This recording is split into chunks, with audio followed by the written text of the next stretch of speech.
I am continuing in my reading. What I'm doing in this series is to read through the entire standard works of the Church of Jesus Christ of Latter-day Saints. This consists of the Bible, the Book of Mormon, the Doctrine and Covenants, and the Pearl of Great Price. I am continuing reading in a chronological order, according to event, not according to publication or volume, so I'm skipping around a bit as I move along. We are continuing in our reading. We've been reading about Christ's last day on earth. Last Supper, Gethsemane, his arrest, trials, crucifixion, and burial. That is what we read last. And remember that while he was on the cross, there were 3 hours of darkness. And then when he finally died, there was a great earthquake, as nature trembled and mourned the death of its God.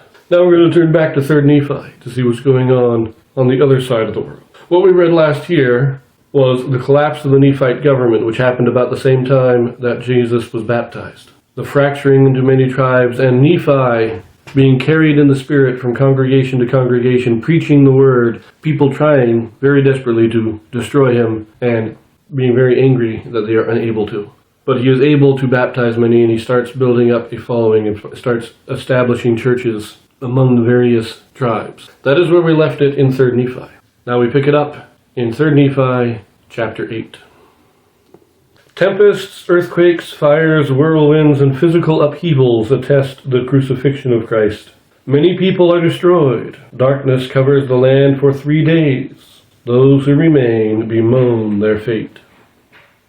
And now it came to pass that according to our record, and we know our record to be true, for behold, it was a just man who did keep the record, for he truly did many miracles in the name of Jesus. And there was not any man who could do a miracle in the name of Jesus, save he were cleansed every whit from his iniquity. And now it came to pass, if there was no mistake made by this man in the reckoning of our time, the 33rd year had passed away. And the people began to look with great earnestness for the sign which had been given by the prophet Samuel the Lamanite, yea, for the time that there should be darkness for the space of 3 days over the face of the land.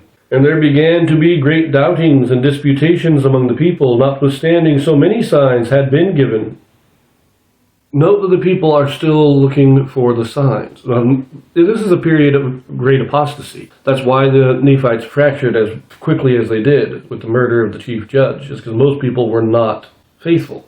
Now, Nephi has had his success in bringing people into baptism, but how many of the people are really faithful? How many of them really believe in the church? And yet, a good portion of them are looking for the signs. So they have rejected the current leaders, the current prophets, but it seems that a good portion of them, or at least, are still remembering the former prophets. Just like among the Jews still believed in the prophecies of old, but they rejected any new prophets. And this kind of seems to be the same thing with the Nephites here.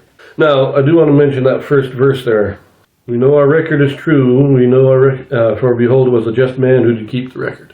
Once again, we have Mormon is emphasizing the need and the power of the written record. This is a fairly constant emphasis, fairly constant theme throughout the Book of Mormon, and even in the other scriptures, but especially in the Book of Mormon, that a true record is needed. It's what keeps us aligned with God. Without the true written record, without that history to look back on, we don't have the power. Our faith has nothing to ground it in. But let us continue verse 5. And it came to pass in the 34th year, in the 1st month, on the 4th day of the month, there arose a great storm, such an one as never had been known in all the land.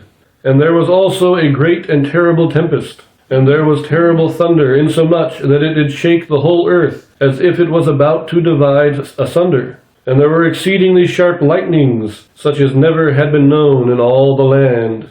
And the city of Zarahemla did take fire, and the city of Moroni did sink into the depths of the sea, and the inhabitants thereof were drowned. And the earth was carried up upon the city of Moroni, that in the place of the city there became a great mountain. And there was a great and terrible destruction in the land southward, but behold, there was a more great and terrible destruction in the land northward. For behold, the whole face of the land was changed because of the tempest, and the whirlwinds, and the thunderings, and the lightnings, and the exceedingly great quaking of the whole earth. And the highways were broken up, and the level roads were spoiled, and many smooth places made rough. And many great and notable cities were sunk, and many were burned, and many were shaken till the buildings thereof had fallen to the earth, and the inhabitants thereof were slain, and the places were left desolate. And there were some cities which remained, but the damage thereof was exceedingly great.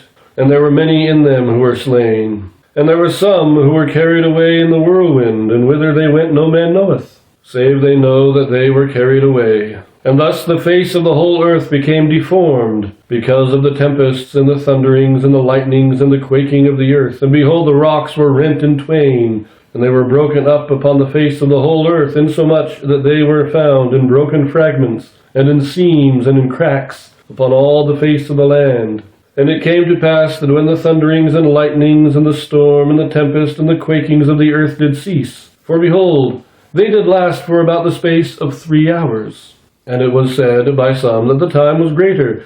Nevertheless, all these great and terrible things were done in about the space of 3 hours. And then behold, there was darkness upon the face of the land. And it came to pass that there was thick darkness upon all the face of the land, insomuch that the inhabitants thereof who had not fallen could feel the vapor of darkness. And there could be no light because of the darkness, neither candles, neither torches, neither could there be fire kindled with their fine and exceedingly dry wood, so that there could not be any light at all. And there was not any light seen, neither fire, nor glimmer, neither the sun, nor the moon, nor the stars, for so great were the mists of darkness which were upon the face of the land. And it came to pass that it did last for the space of 3 days, that there was no light seen. And there was great mourning, and howling, and weeping among the people continually. Yea, great were the groanings of the people because of the darkness and the great destruction which had come upon them. Ooh, this is one of the very dramatic. It's a very powerful description of what's going on here. But remember that this was a prophecy. Samuel the Lamanite did prophesy of this, but I think it was Enoch that is quoted in either 1st or 2nd Nephi as prophesying to the isles of the sea and the destruction that would come upon them as a sign of Christ's death. Enoch being a prophet who is recorded on the brass plates. So he would have been a prophet probably of the northern kingdom, possibly of the tribes of Joseph. And he would have been prophesying sometime, maybe around the time of Isaiah or even earlier. And so the fulfillment of this prophecy goes back a long time. And remember also, I believe it was Samuel the Lamanite who, in this prophecy and reiterating this prophecy, stated that at least in the land northward, the bedrock was all one solid mass. There were no fault lines. There were no earthquakes in North America before the death of Christ. Because, very few. And the major fault lines didn't exist before the death of Christ. This is when, as it says here, they were left in seams and broken up, found in broken fragments and in seams and in cracks upon all the face of the earth. This is where the fault lines are being created.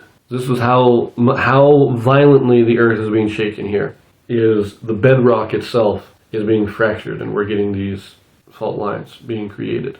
But then also note the vapor of darkness. This isn't just darkness. This is a thick, vaporous smoke of darkness that prevents the lighting of any fire. It smothers out the fire. Makes me think of volcanic ash. Now, I don't know.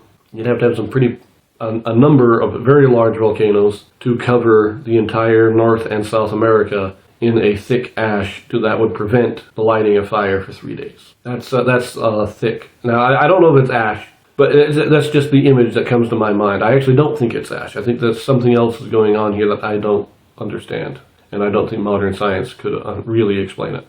There's a vapor of darkness that smothers the light, smothers the fire.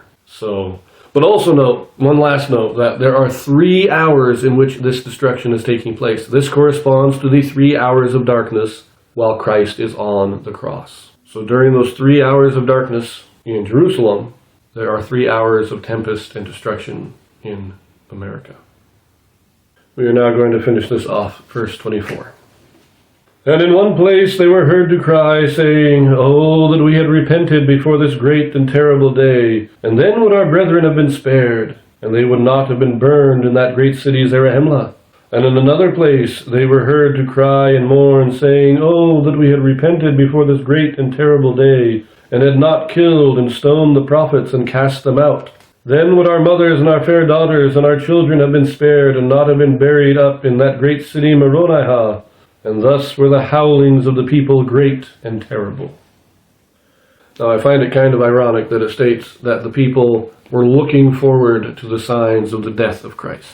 And then it hits. I don't think they really understood how devastating this was going to be. They looked forward to it and said, oh, we saw the sign of his birth, now comes the sign of his death. But when it hits, there's no way to really describe. The only way they can, even Mormon here, the only way he can really explain what's going on here is not to describe it, but to describe how people are reacting to it. The trauma of this is just, there are very few real cataclysms that have happened in the history of the world. And to survive through any of them is a traumatic experience. But we're going to leave it here, and we will be continuing in 3rd Nephi in the next couple of readings, so I will see you there.